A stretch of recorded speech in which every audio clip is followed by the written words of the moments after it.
And to get that recognition from your peers in the acting branch. Look, it's, you know, I really feel this way about awards. Is you know, I have a very healthy rationalization towards them. When I don't get them, I'm like, it's so silly. Why are we talking about awards for creativity and judgment? That's so ridiculous. And then I get one, and I'm like, yes, yes! And the little boy in me and my ego just fills right up. So I can rationalize that all day long.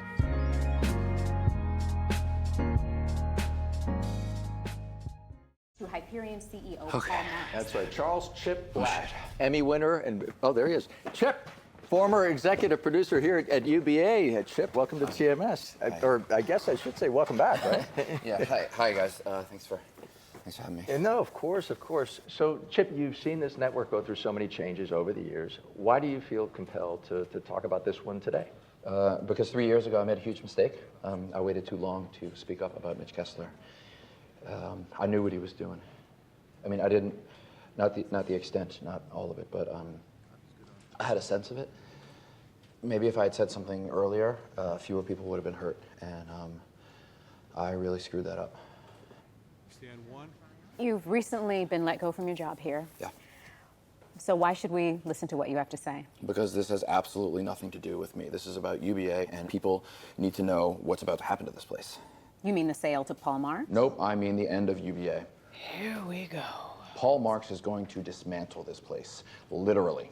If the shareholders vote yes on the sale tomorrow, this whole network, it will cease to exist. All of it, just gone. These two people, the show, everybody here, it's just gonna be sucked into a giant fucking black void. And Wow. Sorry, Okay. sorry. Chip, really? Watch the language, and they help to make your case without having it. You're right, Mia. I'm sorry about that. I will pay the 10K FCC fine. Okay, Chip, how do you know this? You know, the rumor mill can get pretty crazy around deals like these. Mm-hmm.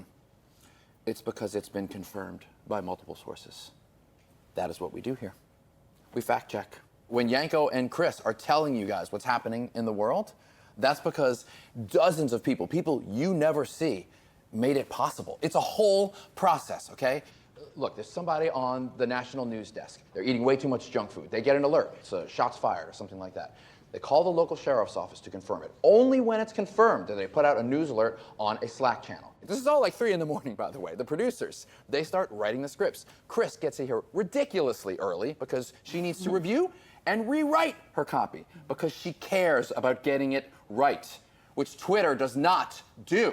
And by the way, no problem with Twitter, okay? It's got its place, but that is narrowcasting. We need broadcasting. As corporate and as compromised as it is, we need a team of competent people telling us what's actually happening in the world. I mean, this is it. This is the last free campfire in America. And if this goes out, we're all gonna be in the fucking dark, people. And sorry,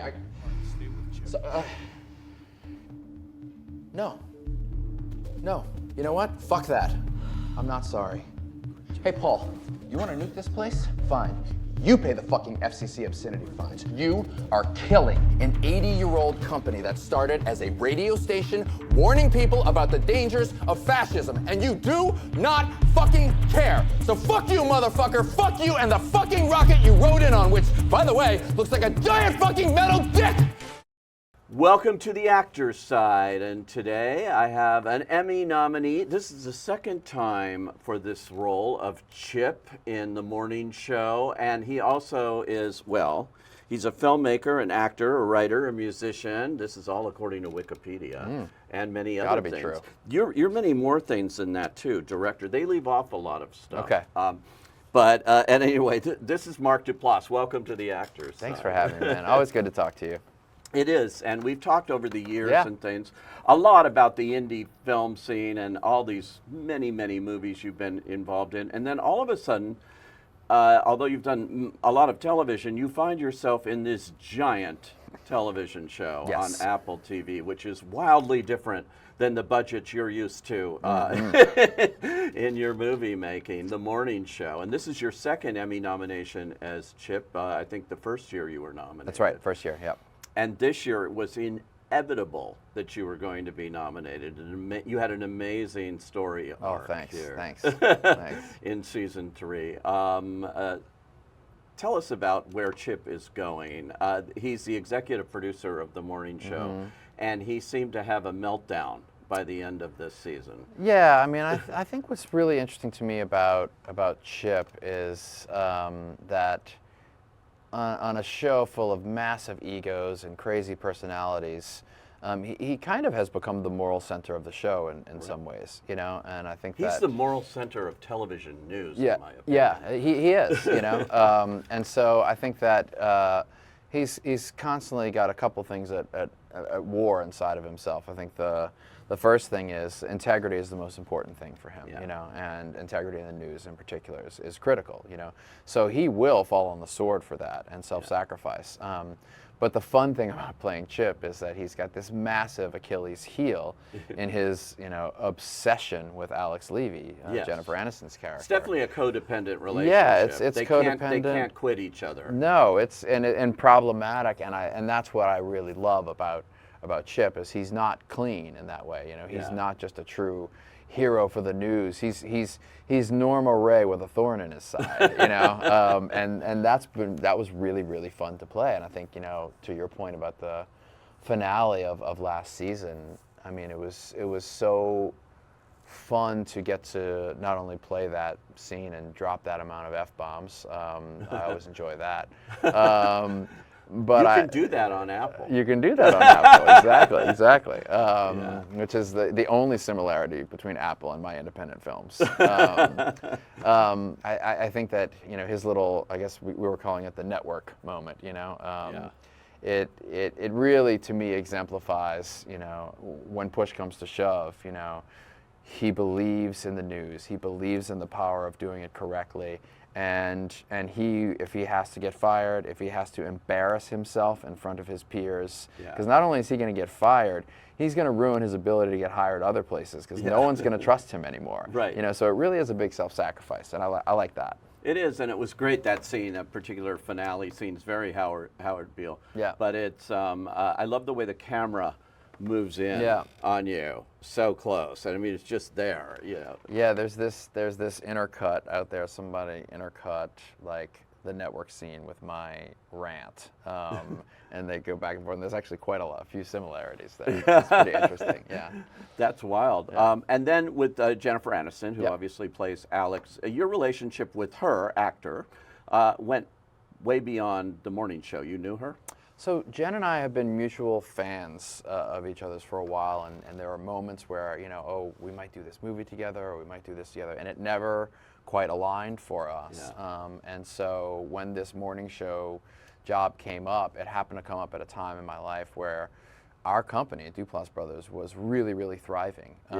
And I had just gotten off of doing The League, I had gotten off of doing Togetherness, and I was really convinced that I could not take an acting job where I wasn't the head producer because I needed to be in control of my schedule. I needed to be able to be there for the company.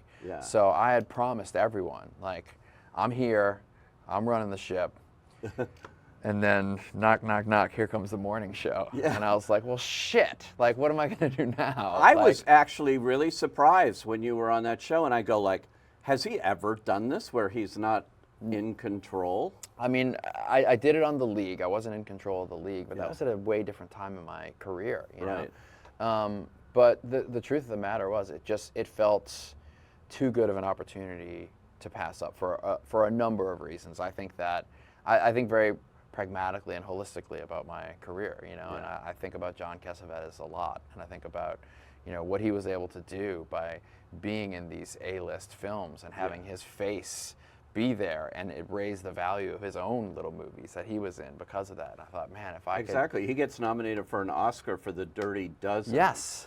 And then he makes Shadows and Faces and A Woman Under the Influence and gets nominated as a director and things. He had an amazing career. And he's always been someone that I've really looked up to in the way that he did things. You know, he was fearless. He continued to make his own projects with his family and with his friends. And he used his popularity inside of Hollywood to... And the ultimate independent filmmaker. A lot like you. I mean, it looks like... I love him, you know. I mean, he was, since I was like 16 years old, he is the guy I've been looking to. I you know, read his books, everything. And so when I saw the morning show, I saw what that could be for me. What I didn't see is actually how creatively rewarding and enriching it would be for me. And that has been mostly due to my relationship with Jen, you know. And I think that we knew we were mutual fans and appreciators, but when we got together on set, the whole Chip and Alex thing was not really built from the script phase to be what it became. From season one, it was not. It was not. It was just going to be this fun little, like, oh, they're kind of like, you know, tit for tat with each other. But the depth of all of that came, and the writers saw our chemistry, and so they said, "Oh, let's build for this." So that's the fun part of being on, you know, a big show like this. Is you can chase what's working, you know. So I really do have to contribute like the long-term creative fulfillment I've had to, you know, what I've got with Jen. It's just really been beautiful for me. Did you, this is the actor's side, so let me ask you an actory question. Do you create in your mind a backstory for your character, even if it's not on the page, and it sounds like it wasn't on the page in the beginning? Do you know where it's going? Because, I ask that because the way this season ended, particularly in a scene where she fires you, it's shocking to fans of the show and to that whole relationship. So did you see that at one time? It's interesting. I work in phases with that stuff. I try to go in fairly open and not lock down a character, particularly in television. If it's a movie, you got 90 minutes, you kind of know what you're doing, you want to be prepared. If it's television, it's an open-ended universe. And so I don't want to be fully locked into something or a mythology that I've created that might be anathema to where the character actually goes. So I come in with some very basic things, like this man has sacrificed everything in his life for the integrity of the news, and when it doesn't go well, he gets really, really upset because all his chips are in one basket. That's simple enough for me to start, to step onto set, you know.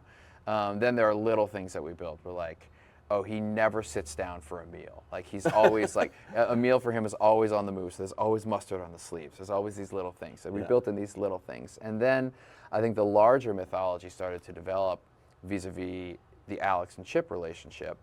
And for me, you know, I don't want to say too much about what I think it is, but what I will say is that I believe there is something in Alex and Chip's history, and I don't know if it is as simple as, oh, there was once a romantic tension, or there wasn't, or this. I think there's something there. There's something they've experienced probably out in the world, whether it's some sort of trauma or some sort of event, or some crazy week in a hotel room that they spent covering something. And because I've had these experiences with people, you know, our business is such a funny business. You know, you don't know someone at all. You spend an intense short period of time together, and your spirits are linked in this strange way. I'll see people that I haven't shot with for 12 years, and when we sit down, it's like we're brothers again. You know, and I think that is what links Alex and Chip, and I think it's something big, but I don't know. Do we think we're going to see it in the course of this show? I hope we get to, I'm not kidding, I hope we get to do 15 seasons of this show. I love this show so much, and I love it, and I want to qualify that by saying I love it because it is so wildly different from all of my creative ethics. We blow so much money on things that it makes me crazy. Like, I'm like, how are you doing this? Like, this one scene, I could shoot a whole season of television. Your trailer of Room probably 104, is a budget, you know, you know? like, you know, and it drives me nuts. But I'm learning so much by being there, and I'm soaking things up, and occasionally I get to bring something from my experience. You know, I remember there was a moment in season 2 when Chip needed to react to the fact that he thinks Alex Levy might be dead. And, you know, I said, guys, we really should, I think Chip should throw up, you know?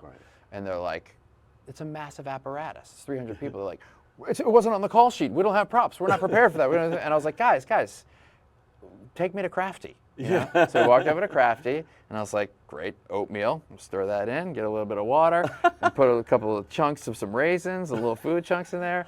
And I was like, get 2 cameras on it, roll camera. And I just threw it back, you know, and I was like, you ready? Let's go. And we shot it, and we got it in one take, and it was amazing, you know. So there's a lovely mutual appreciation society for me to be able to live in this fantasy world of what we can do with all this money.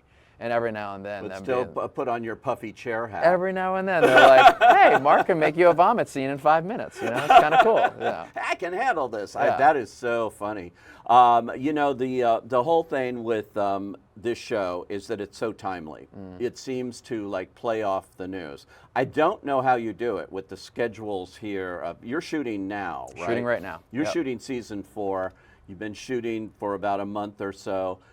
When you see what's going on, how impossible is it to keep up? Look at what's happened in 3 weeks Yes. with this election and the fact that we now have a completely different Democratic nominee who is a black woman. All of this would play into Yep. the morning show. Yep. But how do you do it? Because this won't air until That's well right. after the election. That's right. I mean, every season of the morning show has had its own tumultuous event that has upended the writing and the production. You know, in season 1, we had a whole set of scripts, and then the Me Too movement happened. They decided to scrap them and rewrite the whole thing. Wow. You know? And season 2, we were 2 episodes in when we had a COVID shutdown, so we scrapped those, and they involved the COVID storyline. You know. And season 3, they decided, you know, that this is very important. Women's rights are going to be at the front of this thing, so let's go and push this issue. You know, you're right that like the news cycle is churning more quickly as the days go by, and so, you know, I think what Charlotte in particular, our showrunner, wanted to do this season was find a storyline that was possible for us to chase, because I think, you know, she knew and we all knew that, well, this show's going to air after the election has happened, you know, so that's probably not going to be in anybody's best interest to chase, you know. And so they've found this really great, you know, without saying too much, sort of this thing that is concerning all of us and changing by the minute, which is, you know, artificial intelligence. Yeah, I was going to say, I could take a guess. It would be AI. What is that going to do to us? You Yeah. know, and that's something we can chase because we're in it minute by minute. Yeah. AI is scary as hell. I got an email or a text yesterday that said at the end of it, this was all written essentially by AI, but it was checked by the editor of the news organization that put it up there. This was in legitimate television news, and it said, but it was checked by an editor. But, you know, it's scary. Yeah, that's where we're headed. But really that's what's scary. great about Morning Show. I think what we saw at the end with your character standing up for the traditions that we've had that seem to have been erased day by day. Yeah, I think that what I'm really excited about with Chip in particular for season 4 is, you know, is he's out in the wide open now. You know, all of his comforts have been taken away from him. His sense of meaning has been taken away from him by losing this job, and so, you know, what do you do when you want to fight the good fight, and where's the right place to put that energy? You know, and I think we all feel that way to a certain degree. You know. Yeah. So it's a confusing time for Chip for sure. In this season, you had an interloper who's also nominated against you Yes, now, that's ironically, for the Emmy. You're fighting it out with Yep. John Hamm, who was terrific in the show, playing an Elon Musk type character. That I thought the relationship, that what you were going through when you saw that Alex was getting involved with him, which was really interesting, Yep. that sent you over the edge. Yeah, I think that, you know, again, what's so lovely about Chip is that, you know, he's so good at managing people. He's so good at managing stress. But when it comes to Alex, he's a 4-year-old emotional boy, you know, and that's just so fun to play, you know. And when he should be at the height of his powers, you know, managing this interview between Alex Levy and Paul Marks, this tech titan, you know, all he can think about is, oh my God, am I going to lose what I have as any of my chances of my connection with Alex, you know. And it you know, turns out that that's a thing that wrecks his own romantic relationships over and over again, you know, as we also saw in season 3. So that's something really, really fun for me to play. I'm like a serial monogamist, you know. Katie and I have been together for like 23 years. Katie Appleton, yeah. your wife. And like I'm just like a, you know, dedicated. That's what you do, you know. But so that side of Chip is just so anathema to who I am and really fun to explore. Just like, what is wrong with you? Like, what you know, he's had 2 chances in the course of the show, one of which played by my real wife, Katie, in season 2, you know, at a happy, successful romantic life, you know, women who treat him fairly well. Yeah. He can't do it. No, that's so interesting. I have never heard the term serial monogamous, Yes. which I think is interesting in the context of this industry. I think you're alone on that little Yeah. island.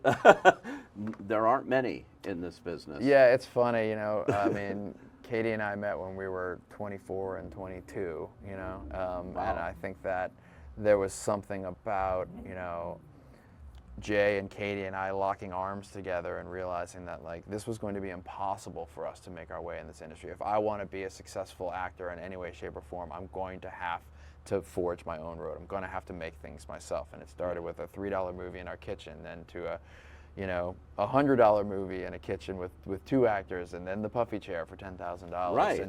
And I think there is something to, you know, Katie and I having known each other for so long and building that together that just keeps us inextricably tied. So you just mentioned the puffy chair. I pulled this from Wikipedia, though. Okay. Look at this. Look at these pages. All of these things are things you've either written or produced, and then it goes wild. on executive producer only. Continue to this page here. This goes on television right here. Endlessly, documentary series, and then we get down to what we're talking about today, acting roles here, which I love Bombshell, by the way. I thought that was a terrific film, also about where we're headed in news in a lot of ways, too. I mean, but this is an incredible thing. It's wild when, you know, this is an interview about acting, so I should say that, you know, acting was such a surprise to me in my life, what it has brought to me. You know, I really identified first as a writer and a director, you know, and then I would just act in my own things because I thought, well, the scripts aren't perfect yet. It's probably better if I'm the one to improvise them and just figure it out as we go, you know. And what I always thought was, you know what, I could cast somebody else in this role, but while I might only be 80% as good of an actor as that person that I want to cast, it's my material. I know it so well. I can improvise it. I actually probably will be able to beat that person out because of my intimacy with the material. Sure. And then through that, I ended up falling in love with the craft of acting in a way that I never really expected. I never thought I would act in other people's projects. I always thought it would just be kind of what I do. And it's been such a wonderful surprise to end up on a show like, you know, The Morning Show and be respected for not only what I do, which is trying to be loose and improvise and bring something kind of unique and fresh to it, but also enter their world and learn from them. Actually, the first time you were nominated for The Morning Show, I think it was during COVID. It was COVID. It was first year of Emmys, COVID. Yeah. And it was like just Jimmy Kimmel on stage and we were all on Zoom. everyone's on Zoom. It's weird. I was with both of my kids. We were in our pajamas and tuxedo jackets. And so I'm assuming this experience will be a little different. A little different. Yeah. Although Jen Aniston was actually on the show that year. That's She right, came that's in, right. You know, as a thing. She was one of the rare actors. That's right, yeah. They're good friends in real life. I so think they it's were going to be a comfy. little bit different this time. Okay, what's your feeling? I think you're going to be sitting in the audience there with all of these nominees. This show got 10 acting nominations. It's pretty wild. Almost the entire cast is Yeah. up for an Emmy. That's I incredible. mean, the supporting actress category, Yeah. the There's morning 4 of show them. outnumbers Everything. more than half, you know. And you got 3 in yours. and we have 3 in ours, which is so special and Billy wonderful, and it doesn't matter because Billy's going to win as well. He should because he's Oh, incredible. he already won. Come on now. He is incredible. I mean, really, like that's been one of the joys is becoming close with Billy. We have such different processes. You know, Billy's such a smooth movie star that no one would ever know how nervous and neurotic he is. Really? I mean, oh my God, he works so hard on this material because he has to deliver these incredibly fast-paced monologues with no blips. Right. You know, Chip, I can and I can and do those things, you know. So the level of preparation that he has and the level of anxiety he has about it in a good way of, you know, he cares so deeply and he still feels like, I can't believe I get to do this job. And Jen is the same way.